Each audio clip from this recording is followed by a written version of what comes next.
l'admirable salle était devenue à son tour trop vieille, trop poussiéreuse, trop petite. Le temps était venu pour un autre grand déménagement. C'est vrai que c'est laid ici, là, le tapis, puis le bureau, puis c'est pas beau, puis c'est infiniment plus beau là où on s'en va, mais il y a vraiment de mémoire dans cette salle-là. Salut! C'est la première fois que je te vois ici, toi, quasiment? Je me souviens très bien. C'était très impressionnant pour un jeune journaliste. J'avais 21 ans. J'étais très impressionné par toute l'ambiance qu'il y avait ici dans le journal. Il n'y avait pas de cloison. C'était des bureaux, des grandes allées de bureaux tout le long. La première fois que je suis entrée ici, j'étais intimidée et impressionnée par le bordel. C'est vraiment bordélique ici. Moi, j'aime ça. On était tellement habitués d'entendre tout le monde parler au téléphone, parler entre eux autres, en tout cas d'avoir du bruit ambiant autour de nous autres quand on écrivait nos textes. Parce que je me souviens très bien, quand je venais la fin de semaine, alors qu'il n'y avait plus personne dans la salle de rédaction, j'étais pas capable d'écrire. Je ne voudrais pas de bureau fermé. J'étais 26 ans, ça fait 26 ans, je suis à la presse, mais j'étais 4 ans à l'édito au 2e étage dans un bureau fermé. Je me suis ennuyée pour mourir. La salle me manquait. Moi, j'aime la salle. J'ai besoin de l'énergie de la salle, j'ai besoin de mes voisins, j'ai besoin des moments bordéliques où les gens rient. Comme ça, tu vois plus. Mais c'est ça, les instructions sont à l'envers. Donc, il faut que tu te caches les instructions. C'est génial. Non, mais allons-y, allez. J'ai réussi. Non, mais qu'est-ce que je te dis?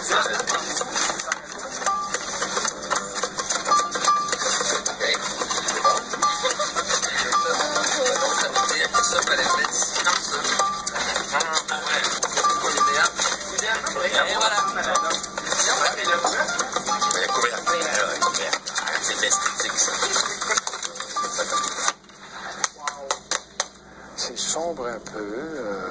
Il y a toujours, bon, ça faisait nos enfants, il y a toujours eu la moitié des lumières qui ne s'allumaient pas. Il y a toujours des lumières, ça fait 3 mois ou 4 mois à faire changer de lumière ici. Quand là, c'est sombre, ça fait de bon sens, regarde ça. Quand vous êtes à la retraite? 5 avril 1953. C'est beaucoup, hein, il paraît. Puis les gens qui fumaient, on ne voyait pas le monde, on cherchait les gens. Il y avait quand j'arrivais, moi, 1h30, 2h l'après-midi. Puis même ici, on n'avait pas. Ici, t'arrivais là, il y a un nuage de fumée. Fait qu'il y avait comme une espèce de nuage qui grossissait plus la journée avançait. Moi, j'avoue que j'ai fumé à une certaine époque, donc j'en étais un peu coupable.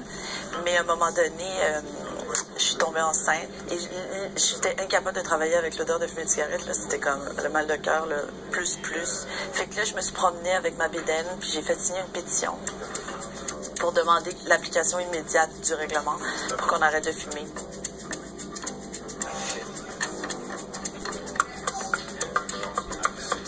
Les époques ont passé, la salle s'est métamorphosée. Aujourd'hui, on ne fait pas qu'un journal sur papier. On publie aussi sur le site Internet et sur la tablette. La photo et la vidéo font désormais partie de notre quotidien. Ces dernières années, la grande salle de rédaction de 1959 était devenue beaucoup trop petite. La moitié des journalistes avaient dû être dispersés sur les autres étages. Au retour du congé, pour la première fois depuis une vingtaine